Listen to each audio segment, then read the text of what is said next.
716 జాతీయ రహదారి నిర్మాణ పనులతో ఇల్లు కోల్పోతున్న రాజీవ్ నగర్ కాలనీ బాధితుల ఇళ్లను ఆర్డీఓ చిన్నయ్య పరిశీలించారు. పులివెందుల పట్టణంలోని రాజీవ్ నగర్ కాలనీలో మున్సిపల్ ఇన్ఛార్జ్ మనోహర్ రెడ్డి, వైఎస్సార్సీపీ నాయకులు, కార్యకర్తలతో కలిసి బాధితుల ఇళ్లను పరిశీలించారు.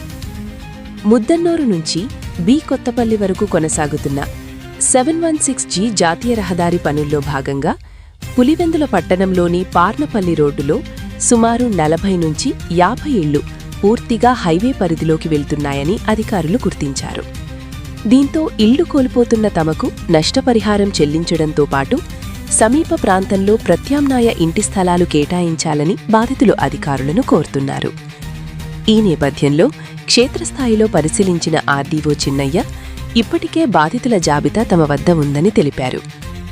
అలాగే పంచాయతీరాజ్, ఆర్డబ్ల్యూఎస్ ఇంజనీర్లను పంపించి ఇళ్లకు సంబంధించిన నష్టం, నిర్మాణ వ్యయంపై అంచనాలు కూడా రూపొందించామని చెప్పారు.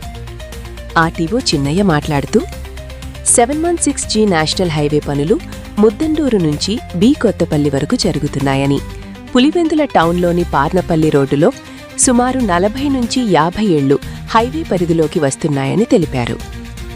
బాధితులు నష్టపరిహారం ఇవ్వాలని, సమీపంలో ప్రత్యామ్నాయ ఇళ్ల స్థలాలు చూపించాలని కోరుతున్నారని చెప్పారు. ఈ అంశంపై జిల్లా కలెక్టర్కు నివేదిక సమర్పించి ఉన్నతాధికారులతో చర్చించి తగిన నిర్ణయం తీసుకుంటామని, బాధితులకు న్యాయం జరిగేలా చర్యలు తీసుకుంటామని ఆర్టీఓ చిన్నయ్య హామీ ఇచ్చారు.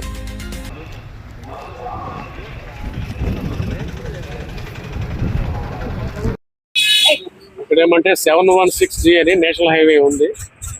అది మనకు ముద్దనూరు నుంచి కొత్తపల్లి వరకు, కొత్తపల్లి వరకు 716G అనేటువంటిది నేషనల్ హైవే వరకు జరుగుతూ ఉంది.